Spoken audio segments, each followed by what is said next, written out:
Gaza में Israeli सेना के कदम कदम के पीछे मौत मंडरा रही है और ये मौत कोई और नहीं बल्कि हमास के वो लड़ाके हैं जो अभी तक मैदान छोड़कर भागे नहीं हैं। भले ही आईडीएफ के ऊपर इनका हमला करने का तरीका थोड़ा अलग हो, लेकिन गाजा में चारों ओर पड़े खंडरों में छिपकर ये लड़ाके आईडीएफ के ऊपर घात लगाकर हमले कर रहे हैं, जिससे इजरायली सेना खौफ में है।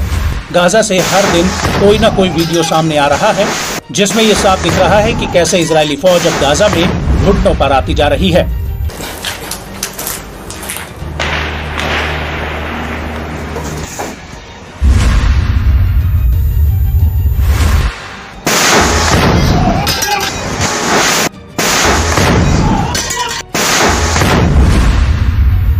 और अब इसी कड़ी में अल कासिम ब्रिगेड ने इजरायली सेना के ऊपर खान यूनिस शहर में एक और बड़ा हमला किया है, जिसका वीडियो फुटेज भी सामने आया है। इस वीडियो में साफ दिख रहा है कि कैसे हमास के लड़ाके दूर से आ रहे एक इजरायली सेना के टैंक पर बेहद ही चालाकी से और मलबे के कबाड़ के पीछे छिपकर हमला कर देते हैं, और जैसे ही एक रॉकेट टैंक पर लगता है उसमें जोरदार धमाका होता है।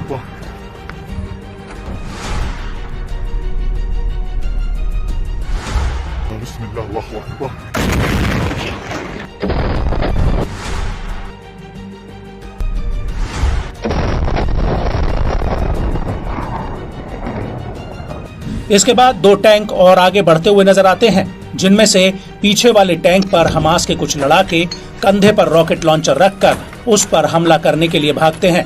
इसके बाद ये रास्ते में एक जगह पर बारूद बिछा देते हैं और जैसे ही आईडीएफ का टैंक वहां आता है वैसे ही बारूद में ब्लास्ट हो जाता है, जिससे टैंक में जोरदार धमाका होता है।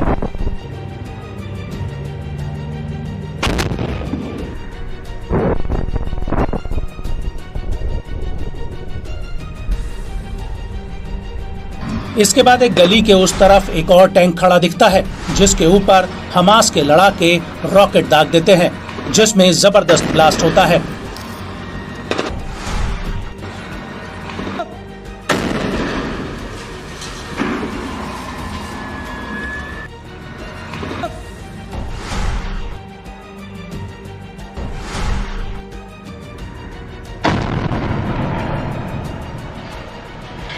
आपको बता दें कि इन हमलों के बीच इजराइल के एक सैनिक की गाजा में मौत हो गई है। रिपोर्ट्स के मुताबिक इजरायली सेना के रिजर्विस्ट की उस वक्त मौत हो गई जब एक D9 बुलडोजर पर हमास ने हमला कर दिया। मारे गए सैनिक की पहचान मोती रावे के रूप में हुई है, जो एक रिजर्व सार्जेंट था। ये सैनिक गिवाटी ब्रिगेड के साथ हैवी इंजीनियरिंग मशीनरी ऑपरेटर था। दरअसल ये सैनिक एक D9 बुलडोजर के पास खड़ा था, जिसके ऊपर एक एंटी टैंक मिसाइल आकर लगी और इस हमले की चपेट में मोती रावे भी आ गया।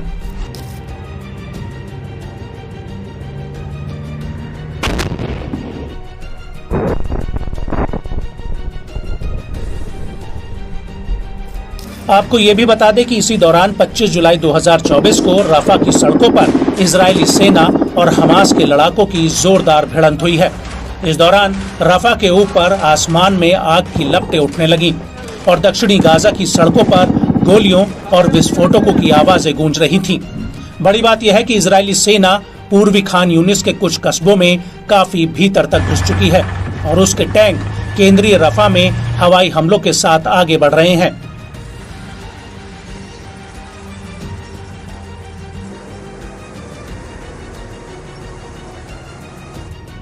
और पिछले दिनों में ये लड़ाई पूर्वी कस्बों बानी सुएला, अल जाना और अल करारा पर केंद्रित है और इजरायली सेना को इस इलाके में 5 इजरायलियों के शव मिले हैं, जो 7 अक्टूबर के हमले में मारे गए थे।